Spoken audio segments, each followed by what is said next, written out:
Good morning. Welcome to Diane's Kitchen. No, it's not a cooking show. Neither one of us have chef's hats on today. I think it's probably the only thing you haven't done is food service, but you never know. Today we're talking to Joel Zimmerman, and he brings to the table some interesting things, what's going on in Spooner and what's going on in Washburn County, because he is, as an acronym says, the WCEDC. What would you guys do without acronyms? I have no idea. We are brought to you by the Body Shop Fitness Centers. Here's your card. Summer's coming. It really is coming. It's going to take a while, but it's coming. This is a card you need. Their website is thebodyshopfitnesscenters.com. Everything you need to know about getting in shape before summer comes. Joel. Diane. Got a lot of questions for you today, and I know you've got a lot of answers. I hope so. Yes. So you are the executive director of the Washburn County Economic Development, is it corporation? It is. Okay. What basically is your job?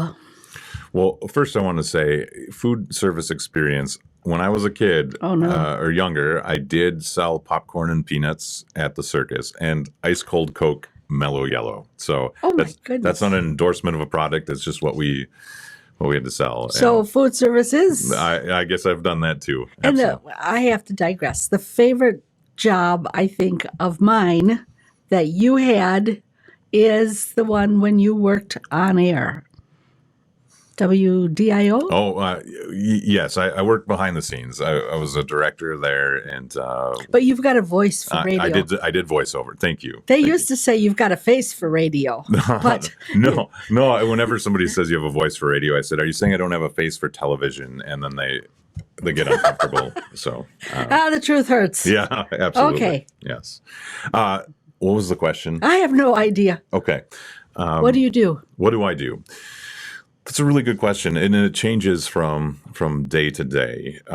But our mission for the Washburn County Economic Development Corporation is to increase the tax base in Washburn County. And that, before you change the channels or go on to the next video, I know it doesn't sound super exciting, but the larger our tax base, the better our roads are, the better our services are in the county, the better place it is to live. So it is an important piece to where we live. And so everything that we do, we have to think about increasing the tax base to reach that mission. And so there are lots of different things that we do. I get called about transportation DOT issues and trying to get involved with that if I can, because there are this Highway 53 corridor is going to have some it'll have an impact on certain businesses depending on what they decide to do and when they decide to do it. Exactly.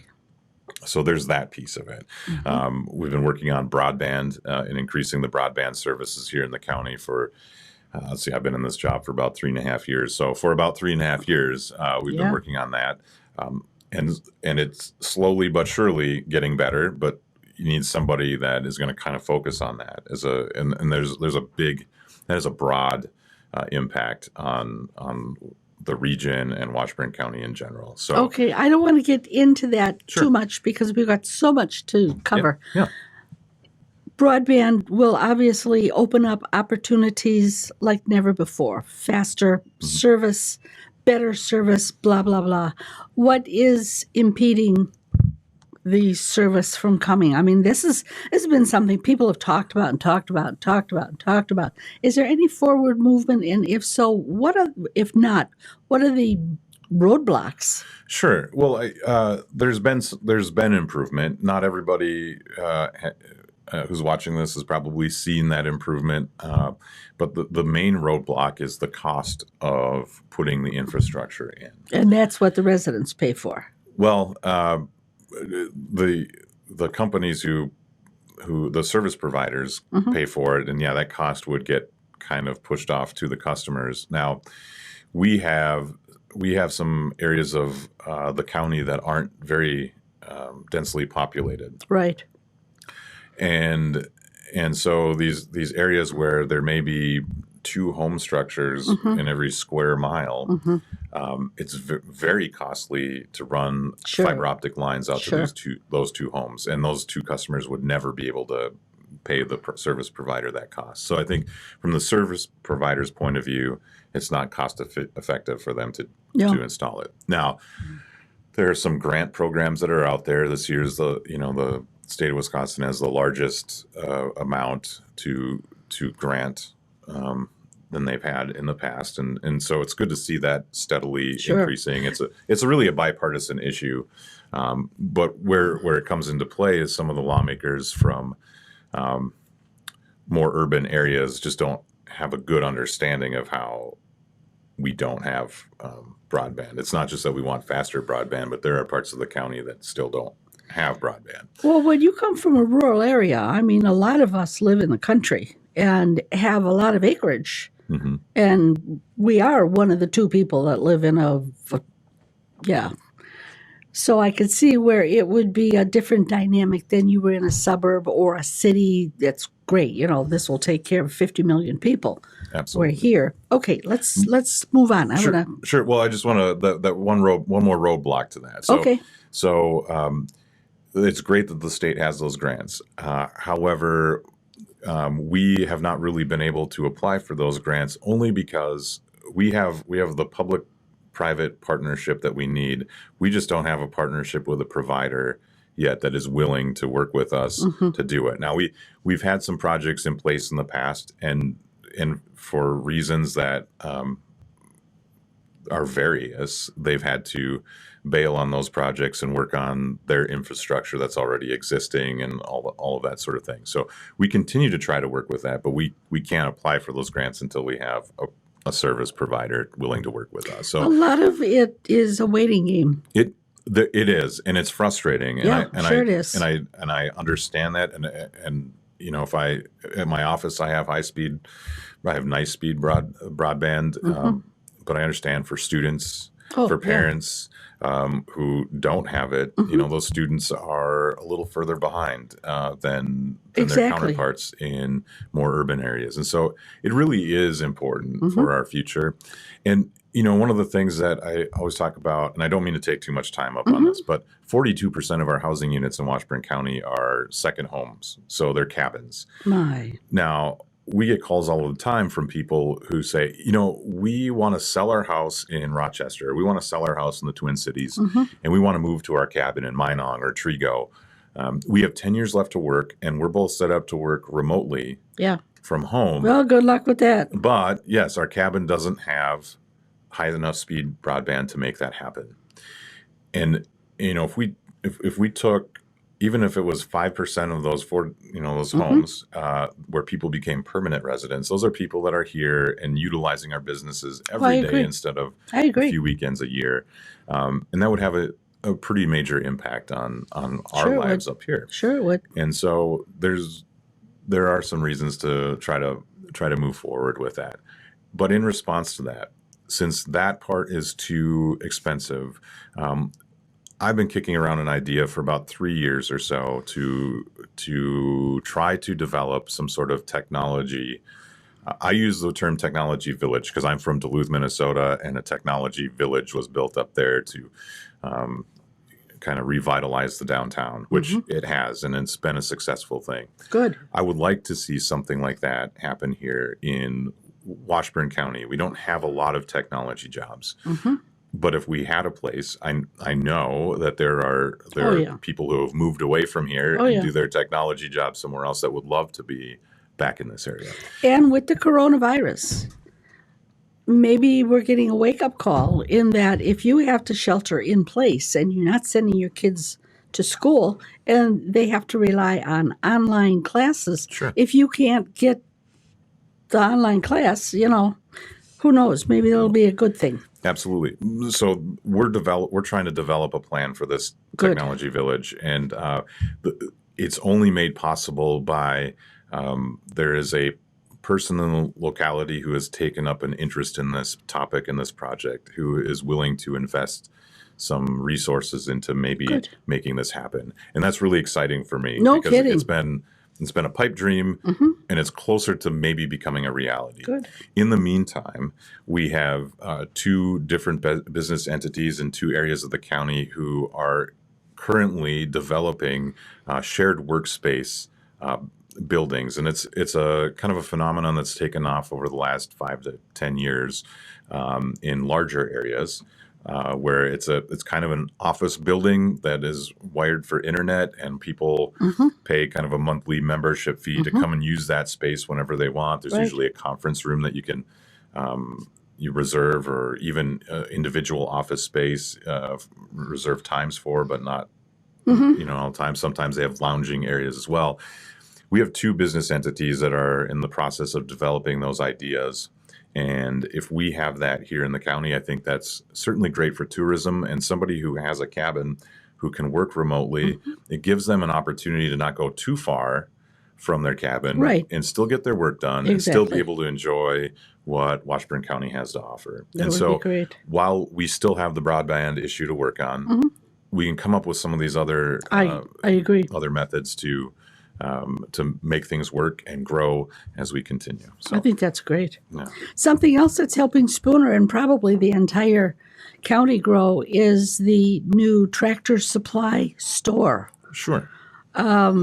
Any idea of when they're going to open and what are they going to carry? Okay. So I'm not a Tractor Supply expert, only because I've never been to one, but I did a little bit of research on the company when they were first looking at coming to the area. They do not sell tractors. So that is one thing. So, of course, you're going to want to put that in the title. Right. Yeah. Absolutely. They are the second leading retailer of pet food in the United States. And wait a minute. Tractor Supply Company is pet food. That works. It's not only pet food, but they apparently sell quite a bit of it. But they'll sell. I guess I would compare it to like a Blaine's in Rice Lake. Okay. I guess there's some clothing there.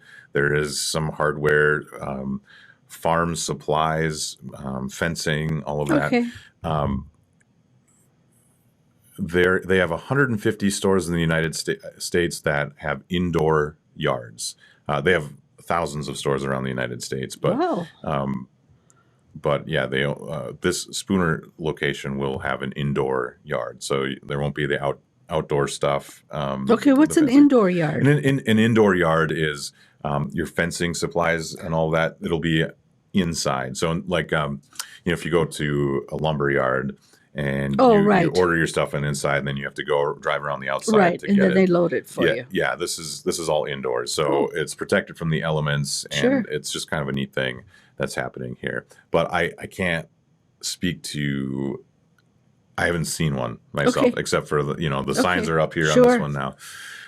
In my understanding, and I would maybe put you in contact with the store manager to get the better date, but I thought it's the end of this month is when it's supposed to have a soft open. Okay. But there's a lot of dates and numbers running around in my head, so I don't want to give out that. Yeah, right. The bad information. And they're working. I mean, it looks, the parking lot is full, so a lot of people think it's open. I agree. I drove by the other day and I thought, well, there are a lot of cars, but I think, and I saw a lot of Minnesota plates there, and I think they're very big on training, and so my guess is they brought. Oh, sure. They brought in employees from other stores that exist to help train the new ones. Sure. And lots to set up. Well, yeah, absolutely. Oh, how wonderful. I think the inside of that store will look very different than it has before. Here's the great thing. So I think our future is looking bright. We haven't had our largest retailer running and operating a retail store, Shopko, the Shopko building, since was it June or July of last year. So half of the year last year, we didn't have our largest retailer, but our sales tax revenues in the county were not any lower than they've been, and actually I think it was just slightly higher than it's been. So without our largest retailer, our sales tax distribution here in Washburn County was still up there, and I think that is very positive for where we are now and where our future could be. So are you saying that even without the biggest store, the big box store, right, that people shopped enough in Spooner? People shopped enough or bought enough product Right. from Sooner, or from Washburn County. So we have manufacturers as well, Oh, right. and so their products also must be Sure. but must be selling better. But I was convinced without that large retailer being here that Yeah.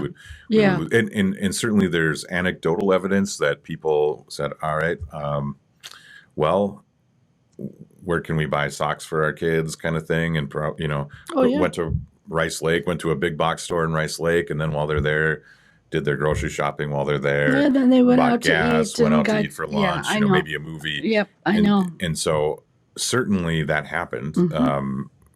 We all know somebody who's done that, and maybe we've done it ourselves. Sure. And so for that sales tax revenue to still be up there is a fantastic No kidding.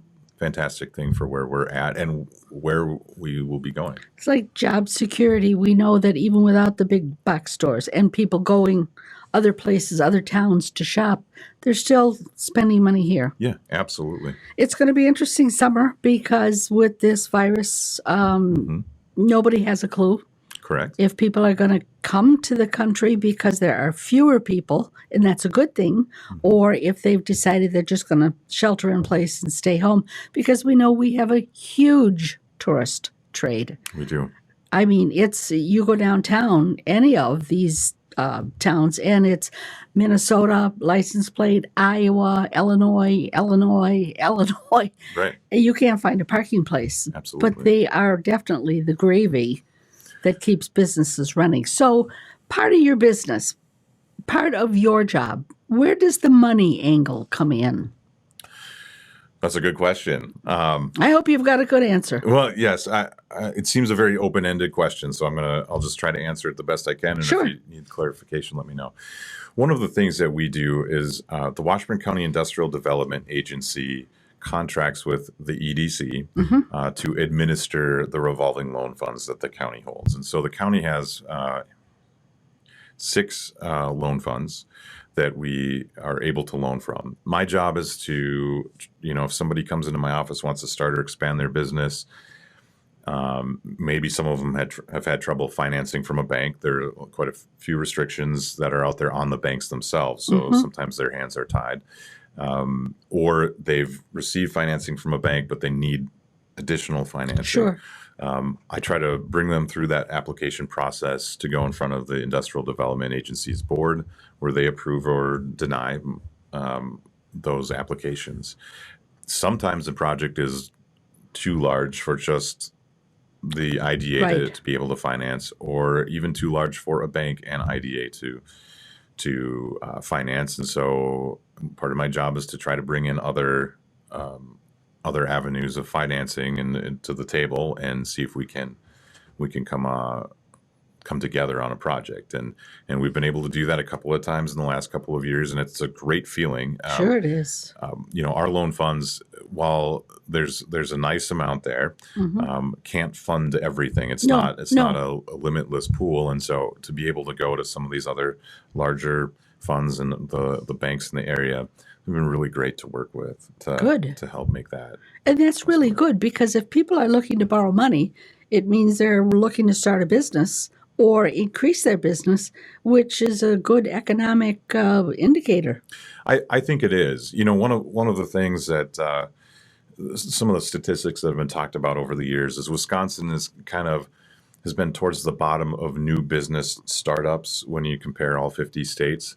But Wisconsin is also towards the top in successful new businesses that start. So while we may have fewer businesses starting here, we have more businesses that stay in business for 3 to 5 years after they've started. And so that's something to be kind of proud of. And revolving loan funds could not exist if people weren't successful and couldn't pay those back. Exactly, because isn't it 2 years and less that most businesses, if they're going to go out, they'll go out in the first 2 years? A lot of startups tend to do that. I think in Wisconsin, the state of Wisconsin, it's a little it's higher than that because there's more support. The state of Wisconsin has a lot of support systems in place to try to help entrepreneurs and and existing businesses. Good. Out of the 4 towns that are in Washburn County, are they all doing equally as well? I mean, Spooner is big, and they do a huge tourist business because it's a walkable town. Sure. It's a place where anymore it's an antique shop, an antique shop, an antique shop. It's becoming like a little Stillwater downtown. Mm-hmm. And events. Spooner is huge on events, thanks to the Chamber of Commerce doing a great job. Mm-hmm. Shell Lake is more the big lake, the airport, place to come and hibernate, veg, go to your cabin on the lake, and just rest and enjoy nature. And then you've got Birchwood, which is amazingly large and amazingly small at the same time, because there again, people go to resorts, they go to campgrounds, they don't show up in town. And then you've got Minong, another small town. Mm-hmm. Which one am I missing? Well, there's Stone Lake, or half of Stone Lake. Oh, right, half of Stone Lake. Right. So, and Stone Lake struggles. Stone Lake struggles as a town. A lot of times it's now you see it, oops, now it's gone. Yeah, Stone Lake is a resilient town, though, and boy, aren't they? And I think one of the interesting parts about that is Stone Lake is divided into 2 counties. One side of the highway is Sawyer County, the other side is Washburn County. Yeah. But whenever you introduce a store like Dollar General to a small community like that, it certainly upsets the balance there a little bit, which is I think what they've found. But and it was very sad of them to have to close their co-op grocery store after they've fought for so long to keep it open. But there was just some financial realities to that. But there's a new business going into that store and developing, which actually may help make Stone Lake a bit more of a destination. I mean, there's some great businesses there already. Yeah. The Whistle Punk is a great place to stop when you're going by. They're always closed when we go by. When they're always closed when you go by. Yeah, I don't know how they do that, but you've got to admit that Cranberry Festival, which started out as just a little small town festival. Mm-hmm. I mean, they have got off-site parking and shuttle service. Yeah. It's amazing Absolutely. That their sewer system can handle the amount. I mean, I don't know what's estimated how many people go. But it is thousands that invade this little town on the, first Saturday in October or the second, one of them. And it's just whoosh, and then they're all gone.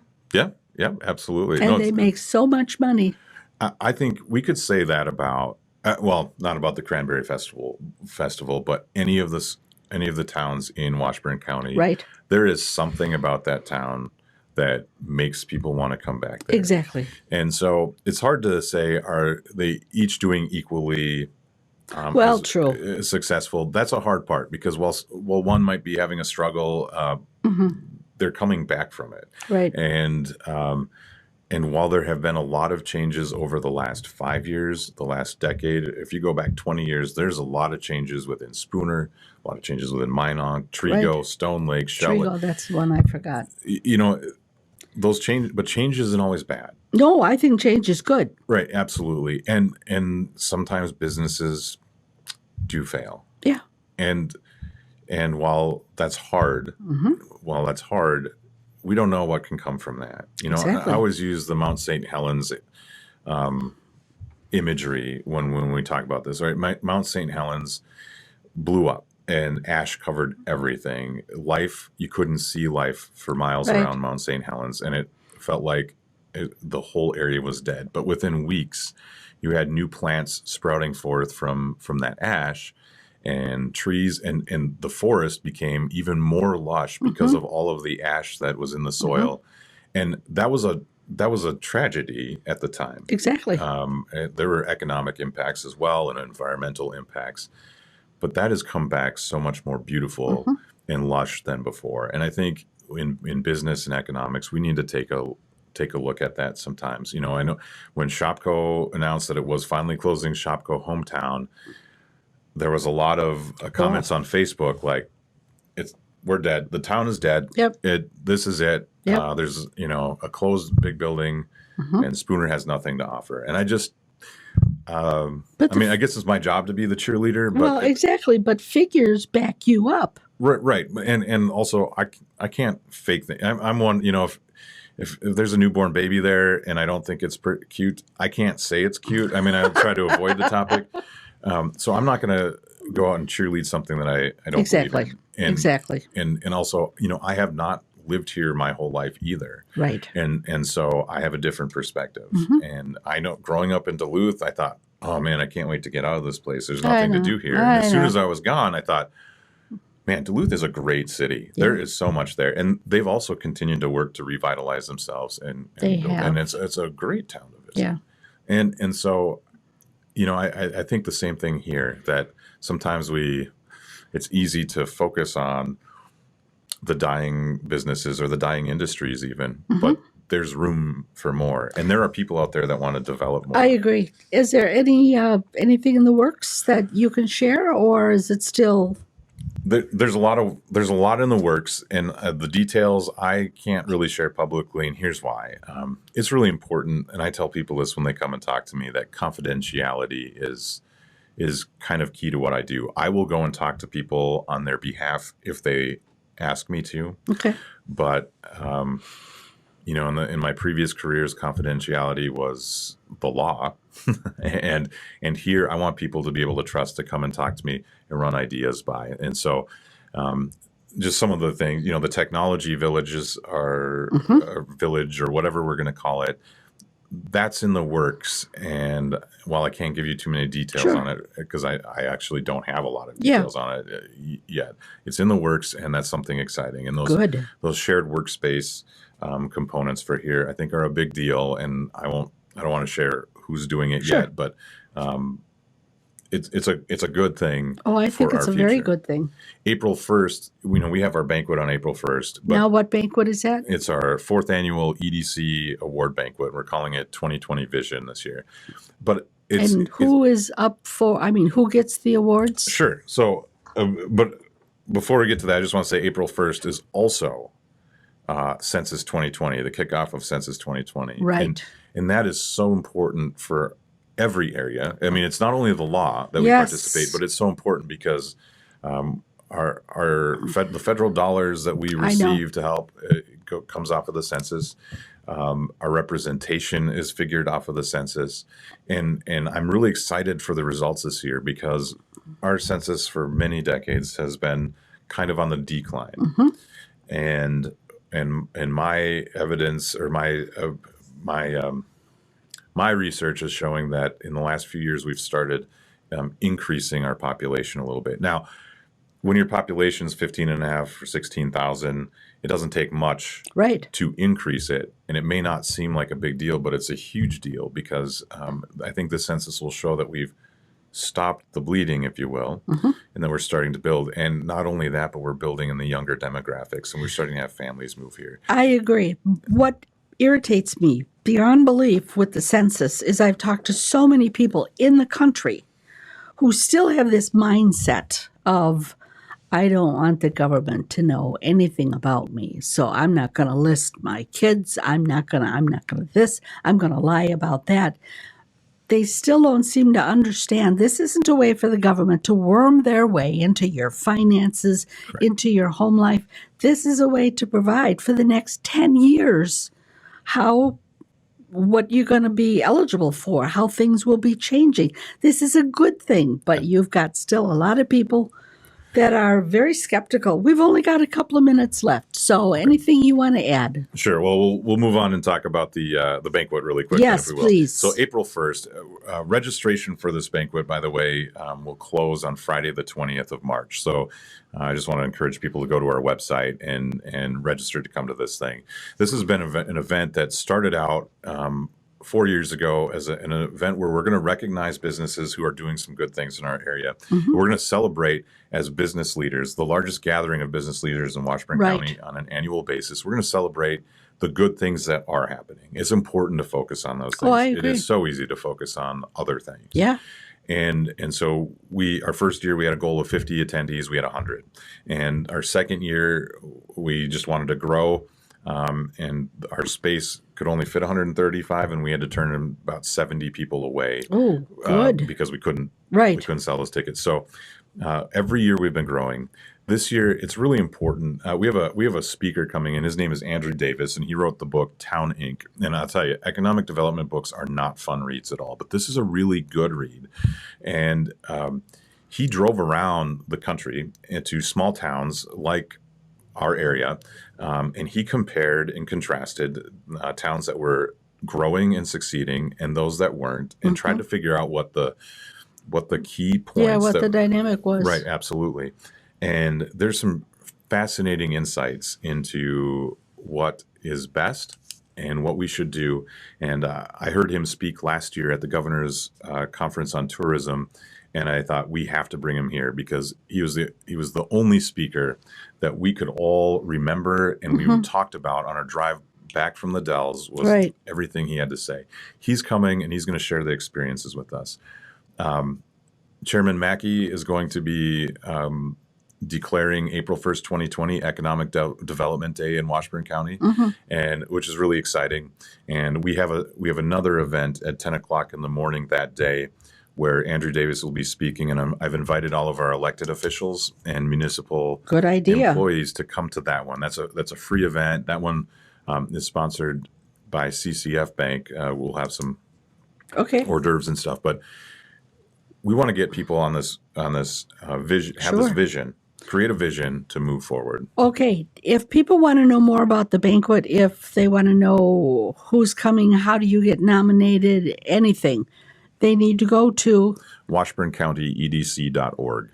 Okay. WashburnCountyEDC.org. Yes. The nominations have already happened. The voting's already happened. Okay. The voting is closed I'm ordering the awards today. Good. So, but it's a great place to come and support. Well, and to meet other business owners. Absolutely. I remember when Dryden Wire won. Year one. Yep. Yeah. It was great because you got to meet people that you had heard about, but you never met. I mean, Absolutely. How many times would you run into them? Because you run your own business. Right. But it was a great thing. I almost hate to ask if there's anything else because we are really out of time. Fair enough. But if you go to Washburn County, EDC.org. How come there's no dot between Washburn County? I don't know who makes these up, but I'd like to meet them sometime in a dark alley with no moon. Well, I made up that one. Washburn. Oh, okay. Fine. We'll talk. Yes. Hope to see you on April 1st. Right. And really, to keep in touch with what's going on, with what impact the virus is going to have here, because so far it hasn't made hardly a ripple. It's all the cases are other places in Wisconsin, but we know it's coming here. So groups might meet, they might not. You just have to stay tuned, and WashburnCountyEDC.org will give you a lot of information about what's going on in Washburn County when it comes to businesses.